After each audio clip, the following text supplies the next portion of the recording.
역대기에서 위기가 두 번 찾아옵니다. 첫 번째는 1장부터 9장, 이 족보에서 위기가 한 번 찾아오고, 오늘부터 시작된 이 레위인들, 끝없는 이름들이 29장까지 등장합니다.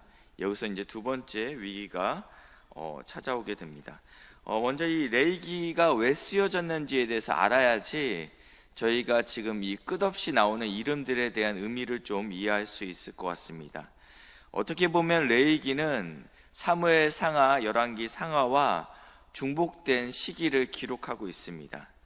그런데 그 중복되는 내용을 왜 번거롭게 이렇게 두 번씩 기록하나라고 생각할 수 있는데, 이 사무엘 상하, 열왕기 상하는 포로기에 쓰여지게 됩니다. 그렇기 때문에 하나님께서 우리를 왜 버리셨는가, 우리는 왜 포로로 끌려올 수밖에 없었는가에 대해서 그 관점을 가지고 기록했다면, 역대기는 포로 시기가 끝나고 이스라엘 백성들이 귀환한 시기에 쓰여졌습니다. 그렇기 때문에 이들 안에는 이들이 어떠한 꿈을 가지고 귀환했겠습니까? 하나님께서 우리에게 은혜를 주셨구나, 우리가 다시 놀라운 부흥의 시간을 겪게 될 것이다 라는 기대를 가지고 폐허된 땅 조국으로 돌아오게 됩니다. 그러나 현실과 이상은 다른 것이죠. 비참한 삶을 살게 됩니다. 그러면서 그들 안에 이러한 질문이 생깁니다. 우리는 누구인가?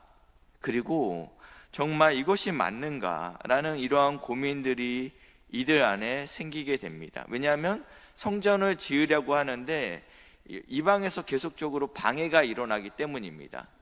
이것이 하나님의 뜻이라면 순조롭게 이 일이 진행되어야 되는데 계속적으로 방해가 일어나죠. 그래서 성전 짓는 일들이 중단되기도 합니다. 그때 쓰여진 책이 이 역대기인데요, 역대기 1장에 가시면 이렇게 시작하죠. 아담으로부터 시작합니다. 우리가 누구인가 그러면서 아담으로부터 우리의 정체성을 찾기 시작한다라는 것입니다. 그리고 나서 역대하의 마지막 36장 23절 말씀인데요, 제가 읽겠습니다. 역대하가 이게 한 권으로 되어 있거든요. 그리고 우리는 구약 성경의 마지막을 말라기라고 알고 있지만 이스라엘의 성경책은 역대기가 마지막 성경책입니다. 창세기로 시작해서 역대기로 끝난다라는 것입니다. 그러니까 이 구약 성경을 덮으면서 무엇이라고 끝내냐면요, 바사왕 고레스가 이같이 말하노니 하늘의 신 여호와께서 세상 만국을 내게 주셨고 나에게 명령하여, 지금 제국을 통치하고 있는 이 고레스가 하나님께서 자신에게 이렇게 명령했다라고 이야기합니다. 유다 예루살렘에서 성전을 건축하라 하셨나니 너희 중에 그의 백성된 자는 다 올라갈지어다. 너희 하나님 여호와께서 함께 하시기를 원하노라 하였더라 하면서 이 구약 성경이 덮이고 있다라는 것입니다. 그렇기 때문에 이 역대기에서 가장 중요한 관점은 무엇이냐면요, 바로 성전에 있습니다. 우리가 누구인가, 우리는 어떠한 사람인가, 우리는 다윗의 언약 백성이다라는 관점이 굉장히 중요합니다. 그렇기 때문에 역대기 안에는요, 이 다윗에 대한 이야기, 그리고 성전을 짓게 된 솔로몬의 이야기가 압도적으로 많이 등장합니다. 두 번째 무엇이 많이 등장하냐면, 우리가 누구이냐, 우리는 하나님께 예배드리는 백성이잖아요. 그렇기 때문에 이 레위인과 또 성전에 관련된 이야기가 압도적으로 많이 등장합니다. 그래서 오늘 읽었던 어제 본문이었던 22장부터 29장까지는 다윗의 성전 준비와 그리고 레위인에 대한 이야기로 가득 차 있습니다. 그러니까 읽으면서 나는 이름도 모르는데 너무 지겹다 할 수 있어요. 그렇지만 이것이 그렇게 중요했기 때문에 많은 분량을 차지하고 있다는 것입니다. 제가 금요철야 때 다윗의 인구조사에 대한 설교를 했습니다. 그러면서 인구조사의 목적 자체가 그리 선하지는 않았다. 그러나 이 다윗의 실수를 통하여서 하나님께서 하나님의 성전의 터를 준비시키셨다라는 말씀을 드렸는데, 그곳이 바로 오르난의 타작마당이었다라고 말씀을 드렸습니다. 오늘 22장을 보지는 않겠지만 22장 1절 말씀인데요, 다윗이 이르되 이는 여호와의 성전이요 이는 이스라엘의 번제단이다 하였더라. 지금 여기서 오르난의 타작마당에서 하나님께 번제를 드림으로 심판이 멎어지게 됩니다. 하나님의 은혜가 시작되는 곳이 오르난의 타작마당이라고 했습니다. 다윗이 보아하니 이곳이 바로 하나님께 예배드려야 될 장소이겠구나 라고 생각하면서 이곳을 예루살렘 성전의 터로 지정합니다. 그러니까 다윗이 예루살렘 성전을 짓지 않았지, 터도 준비했지, 건축도 준비했지, 그리고 모든 재물들을 준비하는 장면들이 22장에 나와 있습니다. 22장 14절 말씀인데요, 내가 환난 중에 여호와의 성전을 위하여 금 10만 달란트와 은 100만 달란트와 녹과 철을 그 무게를 달 수 없을 만큼 심히 많이 준비하였고 또 제목과 돌을 준비하였으나 너는 더할 것이며, 지금 22장 안에는요, 성전 건축에 필요한 모든 물질들을 준비하는 이야기를 다루고 있습니다. 그리고 오늘 읽었던 이제 23장입니다. 23장을 보시니까 1절에 이렇게 시작하고 있습니다. 다윗이 나이가 많아 늙음에 아들 솔로몬을 이스라엘 왕으로 삼고, 다윗은 30세에 왕이 됩니다. 유다의 왕이 되죠. 그리고 나서 7년 6개월이 지나고 나서 온 이스라엘의 왕이 돼서 통치하게 됩니다. 다윗이 왕이 되고 40년간 이스라엘을 통치했으니까 이때 나이가 70입니다. 다윗가 이제 나이가 많이 늙음에 그의 아들 솔로몬을 이스라엘의 다음 왕으로 세웠다라고 이야기하면서 이렇게 이야기합니다. 3절입니다. 레위 사람은 30세 이상으로 계수하니 모든 남자의 수가 3만 8천 명이었더라 라고 기록하고 있죠. 이스라엘 사람들을 계수할 때는 20세 이상으로 계수합니다. 왜냐하면 그 계수의 목적 자체가 군인으로 뽑기 위함입니다. 그러니까 육체적으로는 이제는 숙련 준비되어 있기 때문입니다. 그러나 율법에 의하면 레위 사람들은 30세부터 50세까지 민수기 4장 47절에 나와 있는데요, 제가 읽겠습니다.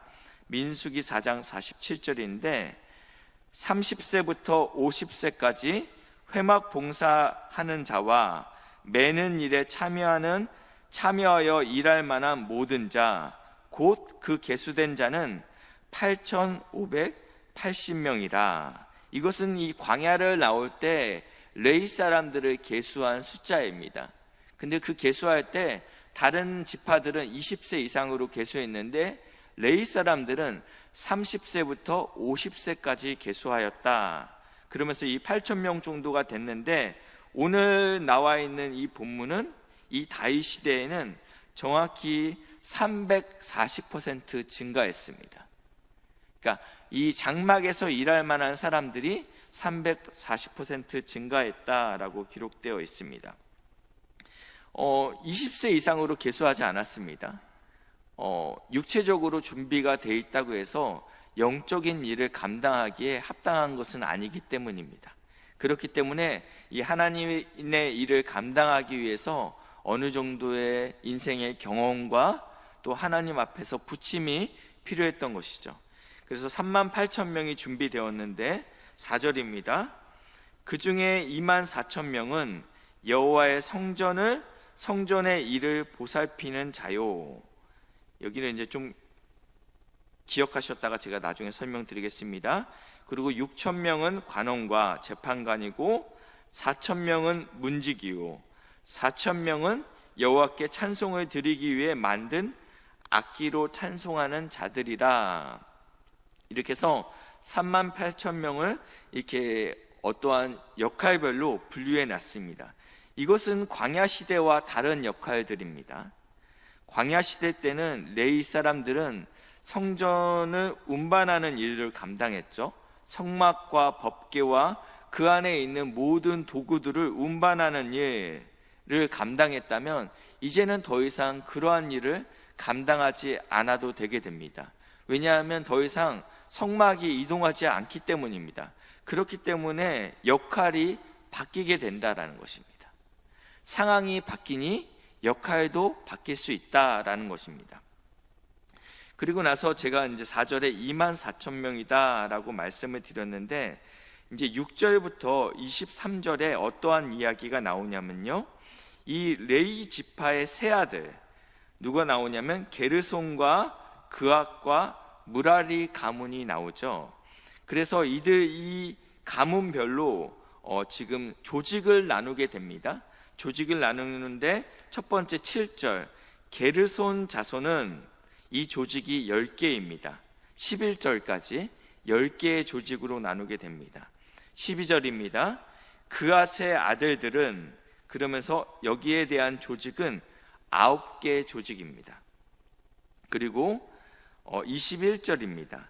무라리의 아들들은, 여기는 5개의 조직으로 나누게 됩니다. 이것을 더하게 되면 24반차가 된다라는 것입니다. 그렇기 때문에, 왜냐하면 24,000명이 한꺼번에 성전에 들어가서 일을 할 수 없지 않습니까? 그렇기 때문에 순번을 정했다라는 것입니다. 24,000명을 24개 팀으로 나눠서 1,000명씩 돌아가면서 일을 감당할 수 있게끔 지금 조직화 시켰다라는 것입니다. 그러니까 1년에 한 2주 정도 봉사하면 되게끔 만들었다라는 것입니다. 52주 있지 않습니까? 그러니까 1년에 2번이 약간 더 돌아오는 것이죠. 이렇게 만들어서 이 일을 감당하게 했다라고 표현되고 있습니다. 그리고 24절부터 오늘 읽었던 마지막 절까지 보시면, 여기 보시니까 20세 이상 된 그 레위 사람들이 등장하고 있습니다. 그 레위기의 그 탈무드나 여러 가지를 보면 이때부터 와서 견습생으로 성막에서 볼 수 있게끔 했다라는 기록들이 등장합니다. 그리고 당시에 이미 인구조사를 한 번 했었죠. 레위 지파와 베냐민 지파를 제외한 인구조사를 했었습니다. 그렇기 때문에 인구가 어느 정도인지는 알아야 될 필요성이 있다라는 생각이 들었던 것 같습니다. 그래서 인구조사는 20세 이상으로 했대, 여기에 보고할 때는 하나님 이 성막에서 쓰임받을 수 있는 30세 이상까지 보고했다라고 주석가들은 이야기하고 있습니다. 그래서 20세 이상 되는 사람들을 여기 기록하고 있다라고 이야기하고 있습니다. 오늘 여기가 봤던 23장부터 나머지 28장, 29장까지는 누구를 다루고 있냐면 레위 사람들을 다루고 있습니다. 다윗은 성전을 짓기 위해서 금과 은과 나무와 돌과 많은 것을 준비했지만 그것보다 더 많은 시간, 많은 장에는요, 사람을 준비하고 있다라는 것입니다. 성전이 무엇입니까? 성전이 물건입니까? 성전은 사람입니다. 담임 목사님 말씀하셨죠. 성전을 허무는 것은 쉽다. 그러나 세우는 것은 무척 어렵다라고 말씀하셨습니다. 성전은 우리입니다. 성전은 사람이라는 것입니다. 이번 주말부터 영아부와 또 우리 유치부 성경학교가 시작됩니다.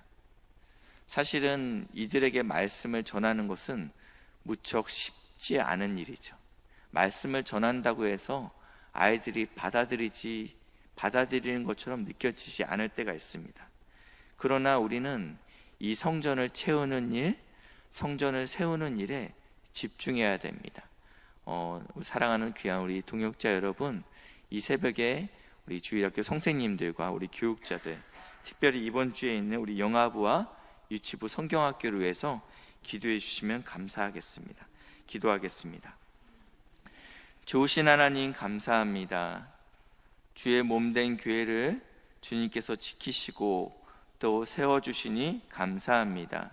또 이 성전된 일을 또 세우는 일을 감당하는 사랑하는 우리 귀한 우리 선생님들을 기억하여 주시고 교육자들을 기억하여 주셔서 다음 세대가 주님 안에서 든든히 세워질 수 있도록 인도하시고 역사해 주시옵소서. 하나님, 이 교회를 주님께서 지키시고 보호하여 주시옵소서. 성전된 우리가 거룩하게 하시고 하나님 앞에 귀하게 쓰임받을 수 있도록 인도하여 주시옵소서. 하나님, 육신이 연약하여서 예배당에서 예배드리지 못하는 귀한 성도들 있습니다. 주님, 불쌍히 여겨 주시고 예수 십자가의 보혈로 덮으셔서 온전히 회복될 수 있도록 은혜를 부어 주시옵소서. 감사드리며 예수님의 이름으로 기도했습니다. 아멘.